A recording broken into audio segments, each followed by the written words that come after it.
ओम शांति। आज दिनांक 18 नवंबर 2022। प्रातः मुरली बाप दादा मधुबन। बाबा बोले, मीठे बच्चे, तुमने जीते जी बेहद के बाप की गोद ली है। उनकी संतान बने हो तो श्रीमत पर जरूर चलना है, हर डायरेक्शन अमल में लाना है। मीठे बच्चे, तुमने जीते जी बेहद के बाप की गोद ली है, उनकी संतान बने हो तो श्रीमत पर जरूर चलना पड़ते, हर डायरेक्शन अमल में लाना है। अर्थात बेहद का बाप, संगम युग पर निराकार पिता परमात्मा ब्रह्मा तन का आधार लेकर हम बच्चों को अपनी संतान एडॉप्ट करते। अर्थात बाबा कहते, संगम पर तुम दो बाप को जान जाते हो, एक है बेहद का पारलौकिक बाप और एक है हद का बाप।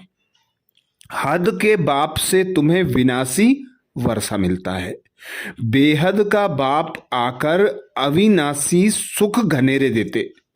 अर्थात नर से नारायण बनाकर 21 जन्मों के लिए विश्व की बादशाही प्रदान करते। तो बाबा कहते, बेहद के बाप की गोद लेते हो तो उनकी श्रीमत पर चलना पड़े, उनके हर डायरेक्शन को अमल में लाना पड़े, क्योंकि श्रीमत के आधार पर ही तुम बच्चे नर से नारायण बनते, बेहद के बाप की संतान बनते। और बाबा कहते, संतान भल बन जाते हो पर आहिस्ते आहिस्ते धीरे धीरे बनते हो। प्रश्न किया बाबा ने, सृष्टि की वानप्रस्थ अवस्था कब से शुरू होती है और क्यों? सृष्टि की वानप्रस्थ अवस्था कब से शुरू होती है और क्यों? उत्तर में बाबा कहते, जब शिव बाबा इस ब्रह्मा तन में प्रवेश करते हैं तब से सारी सृष्टि की वानप्रस्थ अवस्था शुरू होती है, क्योंकि बाप सबको वापस ले जाने के लिए आए हैं। इस समय छोटे बड़े सबकी वानप्रस्थ अवस्था है, सबको मीठे घर मुक्ति धाम वापस जाना है, फिर जीवन मुक्ति में आना है। वैसे भी बाप इस ब्रह्मा तन में प्रवेश करते हैं तो इनकी आयु 60 वर्ष की होती है, इनकी भी वानप्रस्थ अवस्था होती है। अर्थात बाबा हम बच्चों को सदा समझाते कि जब सृष्टि जड़ जड़ीभूत हो जाती है, झाड़ की आयु पूरी हो जाती है, तब बाबा आकर नई कलम लगाते हैं। तो बाबा कहते, जब मैं आता हूं ब्रह्मा तन का आधार लेता हूं तो ब्रह्मा की आयु तो वानप्रस्थ होती है, पर उसके साथ सारी सृष्टि भी वानप्रस्थ हो जाती है, क्योंकि बाबा आते हैं जब ड्रामा पूरा होता है, और जब ड्रामा पूरा होता तो बाबा आकर नई सृष्टि की स्थापना करते। तो नई सृष्टि की स्थापना जैसे जैसे होती वैसे वैसे पुरानी सृष्टि का विनाश अर्थात परिवर्तन होता जाता। तो बाबा कहते, जब मैं आता हूँ ब्रह्मा तन में प्रवेश करता हूँ तब सारी सृष्टि वानप्रस्थ अवस्था में आ जाती है, क्योंकि मैं आता हूँ सबको मुक्ति जीवन मुक्ति का वर्षा देने के लिए। तो मुक्ति अर्थात मीठा घर, जीवन मुक्ति अर्थात विष्णुपुरी। तो मैं आता हूं जब सृष्टि वानप्रस्थ हो जाती है तो सबको मुक्ति जीवन मुक्ति में अपने साथ ले जाता हूं। गीत सुनाया बाबा ने, मरना तेरी गली में जीना तेरी गली में। ओम शांति। यह किसकी गली में आकर मरना होता है? मनुष्य चाहते हैं कि हम मुक्तिधाम में जाएं, परम पिता परमात्मा शिव बाबा की विजयी माला में पिरो जाएं। बच्चे जानते हैं जो भी मनुष्य मात्र की आत्माएं हैं वह बाप के गले का हार जरूर है। जैसे लौकिक बाप की रचना लौकिक बाप के गले का हार है। बच्चे बाप बच्चे को याद करते हैं, वैसे वास्तव में जो भी आत्माएं हैं वह सब याद करती हैं परम पिता परमात्मा बाप को। वह है हद का बाप, यह है बेहद का बाप। हर एक मनुष्य चाहते हैं हम मुक्ति प्राप्त करें, क्योंकि निराकार के गले का हार अर्थात मुक्ति और विष्णु के गले का हार अर्थात जीवन मुक्ति। बाप मुक्ति और जीवन मुक्ति देते हैं। बेहद के बाप के बच्चे बनेंगे तो उनके गले का हार होंगे। लौकिक माँ बाप के गले का हार हैं बच्चे। वह खुद माँ बाप भी किसी के बच्चे होते हैं। गाते हैं तुम मात पिता हम बालक तेरे, तुम्हारी कृपा से सुख घनेरे। जब हम तुम्हारे गले का हार बनेंगे तब हम सदा सुखी होंगे। बेहद के बाप को याद करते हैं, परंतु उनके गले का हार कैसे बनेंगे? वह आस रहती है सो तो जब त्रिमूर्ति शिव बाबा आए, आकर तीनों को रचे, ब्रह्मा विष्णु शंकर को, तब ब्रह्मा द्वारा बेहद बाप के गले का हार बन सके। पहले लौकिक माँ बाप के गले का हार है, उनसे जीते जी मरकर पारलौकिक बाप का बने तब वर्षा मिले। जैसे कोई साहूकार गरीब के बच्चे को एडॉप्ट करते हैं तो आकर साहूकार की गोद लेते हैं जीते जी। वह गरीब भी जीते तो है ना। दोनों याद बाबा कहते दोनों याद रहते हैं तुमको भी। लौकिक और पारलौकिक दोनों संबंध याद हैं, दोनों से मिलन होता है। तुमने पारलौकिक माँ बाप की गोद ली है उनसे सुख घनेरे लेने के लिए। वह हुई हद की गोद, यह है बेहद की गोद। जीते जी गोद ली है। जानते हो इनकी गोद लेने से हम देवी देवता कुल के सुख घनेरे पाएंगे।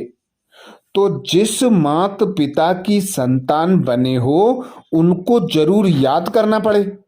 श्रीमत तो गाई हुई है। बाबा कहते श्रीमत तो गाई हुई है ना। अब तुम प्रैक्टिकल उनकी मत पर चल रहे हो। ऐसे भी नहीं झट से सब एडॉप्ट हो जाते हैं, नहीं, आहिस्ते आहिस्ते बनते हैं। अब देवी देवता धर्म की स्थापना हो रही है, झाड़ धीरे धीरे वृद्धि को पाता है। क्रिश्चियन का भी पहले क्राइस्ट आता है, फिर 10, 20, 50 बढ़ते जाते हैं। यह झाड़ यहाँ सामने बढ़ता है। क्राइस्ट चला जाता है, फिर भी आकर अंत में शामिल होता है। यह तो बेहद का बाप है। बहुतों को शिव बाबा के गले का हार बनना पड़ेगा, तब फिर विष्णु के गले का हार बनेंगे। शिव बाबा तो है निराकार, ब्रह्मा द्वारा मुख वंशावली रचते हैं। त्रिमूर्ति शिव का भी अर्थ त्रिमूर्ति ब्रह्मा का भी अर्थ नहीं निकलता। बाबा करेक्शन भी करते रहते हैं। गले के नीचे लिखना है स्वदर्शन चक्र, ना कि चरखा। उस गवर्नमेंट का चरखा लगा हुआ है, यहाँ स्वदर्शन चक्र है। जिस बाबा कहते दिन प्रतिदिन करेक्शन होती रहती है। बाबा ने समझाया है हमेशा त्रिमूर्ति शिव जयंती कहना है। शिव बाबा द्वारा वर्षा देते हैं। शिव बाबा है तो वर्षा भी साथ में जरूर चाहिए। तो यह विष्णु है वर्षा। फिर शंकर द्वारा विनाश गाया हुआ है, इसलिए त्रिमूर्ति का चित्र है मुख्य। त्रिमूर्ति चित्र चला आया है, वहां भी तुम राज्य करते हो तो तख्त के पिछाड़ी विष्णु का चित्र रहता है। यह जैसे कोट ऑफ आर्म्स है। इसका अर्थ मनुष्य नहीं जानते। बाप ने तुम बच्चों को समझाया है। यह ज्ञान अभी तुमको मिला है।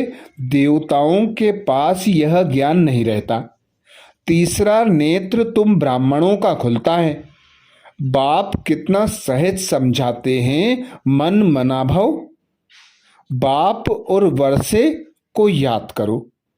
ब्रह्मा मुख वंशावली हो ना। तुम ज्ञान गंगाएं भी ठहरे।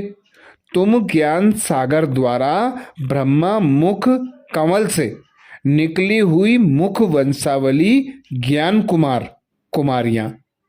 तो तुम हो ज्ञान सागर के बच्चे। वास्तव में सच्चा सच्चा तीर्थ तो यह है। आत्माओं और परमात्माओं का है सच्चा संगम। ज्ञान सागर और ज्ञान गंगाएं, यह बड़ी गुप्त समझने की बातें हैं। मोटी बुद्धि वाले यह नहीं समझेंगे। उन्हों के लिए फिर सहज युक्ति है। शिव बाबा और वर्षे को याद करो। इन द्वारा यह बुद्धि में होने से खुशी का पारा चढ़ेगा। गॉडली स्टूडेंट लाइफ है ना। बेहद का बाप हमको पढ़ा रहे हैं। बाबा कहते अभी तुम्हारी बुद्धि में राजयोग का ज्ञान है, जिससे तुम प्रारब्ध पाते हो। वहाँ इस नॉलेज की दरकार नहीं। दरकार यहाँ है। बाप कहते हैं कल्प कल्प में आकर तुमको राजयोग सिखाता हूँ। रचना के आदि मध्य अंत का राज समझाता हूँ कि यह चक्र कैसे फिरता है। महिमा सारी संगम की है, जबकि पतित पावन बाप आकर पुरानी दुनिया से नई दुनिया में ले जाते हैं। पुरानी दुनिया के विनाश के लिए तैयारियां हो रही हैं। देखते हो आजकल दुनिया में क्या हो रहा है। आज बादशाह हैं, कल मिलिट्री बिगड़ी तो बादशाह को भी कैदी बना देते हैं, कोई को भी मार डालते हैं। ऐसे बहुत केस होते रहते हैं। आज कल कोई बात पर भरोसा नहीं। दुख ही दुख है। आज किसको बच्चा हुआ खुशी होगी, कल मर गया तो दुख है ही। दुख की दुनिया। अब बाप नई सुख की दुनिया का बाबा कहते अब बाप नई सुख की दुनिया का लायक बना रहे हैं। बाप समझाते हैं बच्चे तुम सो देवी देवता थे, अभी असुर बन पड़े हो। कल तुम देवताओं की महिमा गाते थे, अपने को पापी नीच कहते थे। कहते हैं यह निर्गुण हारे में। बाबा कहते हैं कि बच्चे कहते हैं हम निर्गुण हारे में कोई गुण नहीं, तो जरूर कोई पर तरस किया होगा। इन देवताओं को किसने गुणवान बनाया, यह भी अभी तुम जानते हो। परम पिता परमात्मा बिगर कोई देवता बना ना सके। मनुष्य बिल्कुल विकारी पतित बन पड़े हैं। बूढ़े हो जाते हैं तो भी विकार नहीं छोड़ते। नहीं तो कायदा है 60 वर्ष के बाद वानप्रस्थ लेना चाहिए। पहले ऐसे करते थे। 60 वर्ष के अंदर अपना बोझा उतारकर बच्चों को दे देते थे। अब 60 वर्ष की आयु में भी बच्चे पैदा करते रहते हैं।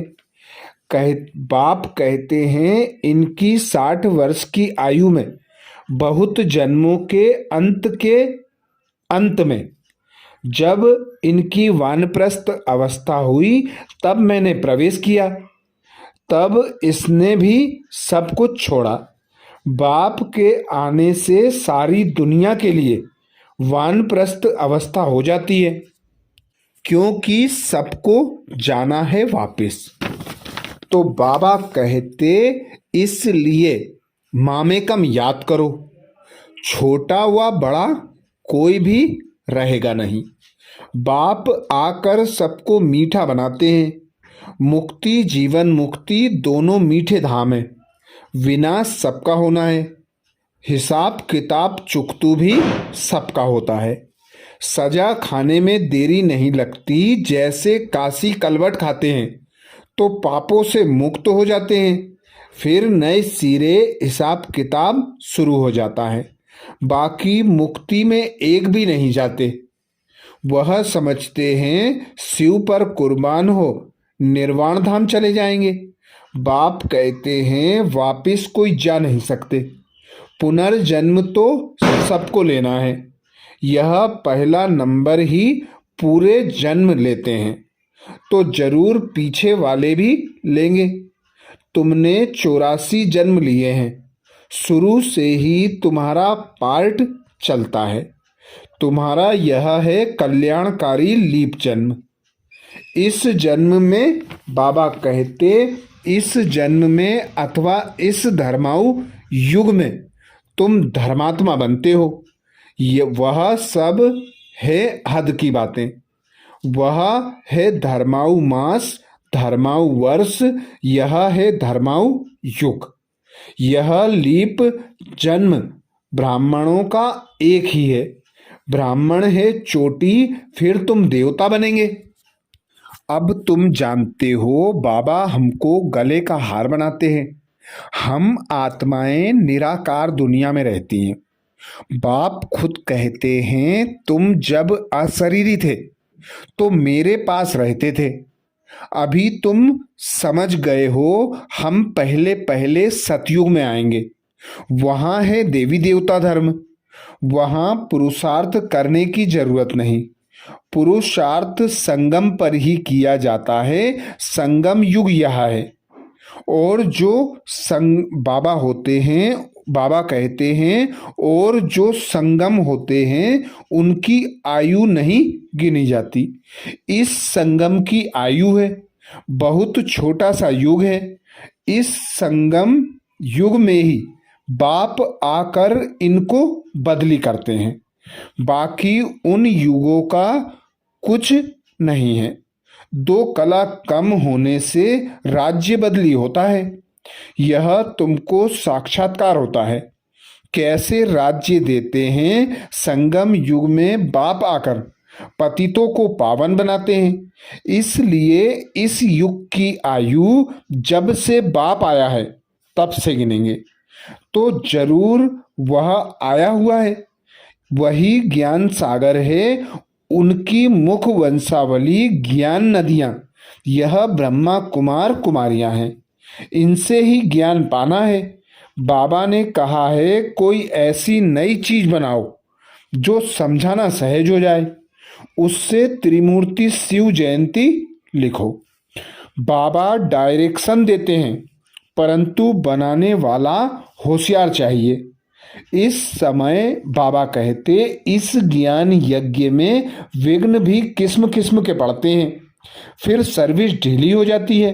शिव जयंती आई की आई बड़े धूमधाम से मनानी है। दिल्ली में तो बहुत धूमधाम हो सकती है। दोनों के कोट ऑफ आर्म्स दिखाएंगे। हम अपनी ईश्वरीय बात करते हैं। बाप है ही कल्याणकारी। बच्चे भी औरों का कल्याण करते रहते हैं तो बाप देखकर खुश होता है। कहा जाता है चैरिटी बिगन्स एट होम। मित्र संबंधी को भी समझाना है, नहीं तो उलाहना देंगे। पॉइंट बहुत अच्छी मिलती हैं। चित्र भी अच्छे हैं। माला भी कितनी अच्छी है। रुद्र माला बन फिर विष्णु माला बनती है। तुम ब्राह्मण हो सच्ची सच्ची गीता सुनाने वाले। सच्ची सच्ची यात्रा का राज तुम समझते हो। यहाँ बैठे हो तुम याद की यात्रा में रहो तो पाप भस्म हो जाएंगे। तमो प्रधान से सतो प्रधान बनने का और कोई उपाय नहीं। योग की बहुत महिमा है। मेहनत भी इसमें है। बहुत तूफान आते हैं। सहज भी है तो मुश्किल भी है। तुम्हारी योग तपस्या के भी चित्र हैं। राजाई का भी चित्र है। राजयोग से तुम देवता बनते हो। तुम राज ऋषि हो, वह हठयोग ऋषि हैं। तुम नेचुरल जटाएं, बाबा कहते तुमको नेचुरल जटाएं हैं। अभी हम सब बाबा के गले का हार हैं। सब भाई भाई हैं। बाप से वर्षा भी मिलना होगा। बाबा कहते बाप से वर्षा भी मिलता होगा।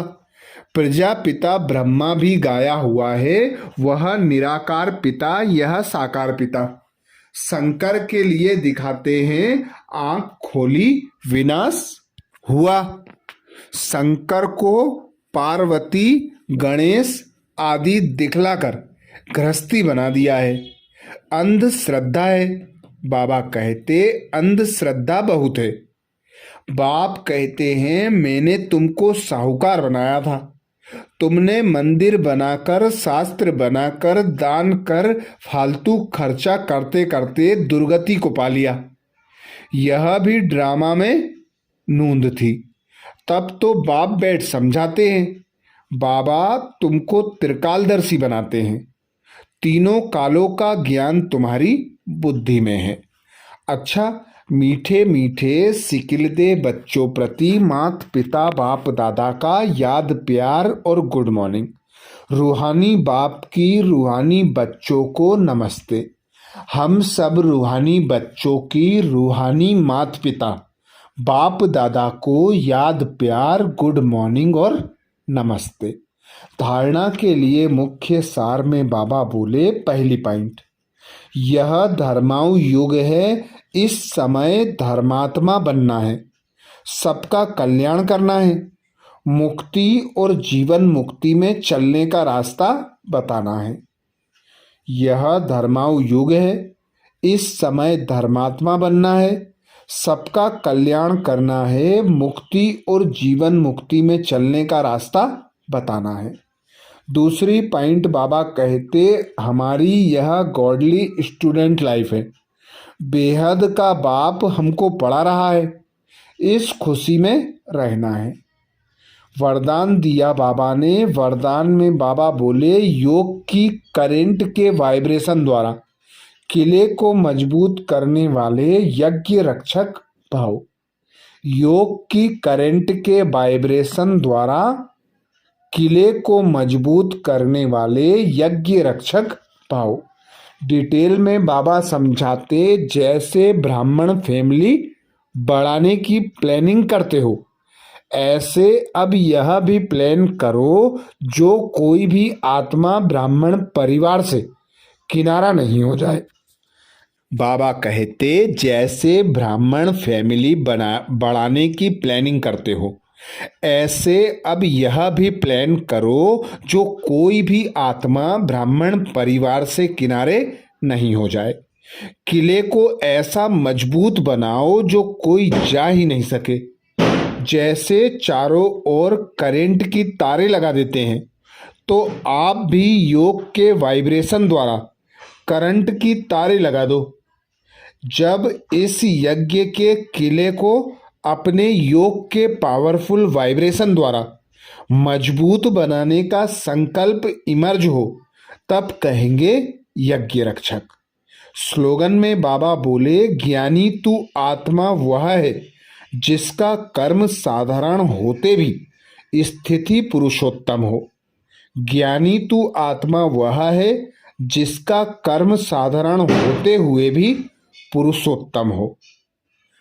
ये थे बाबा के महावाक्य। ओम शांति।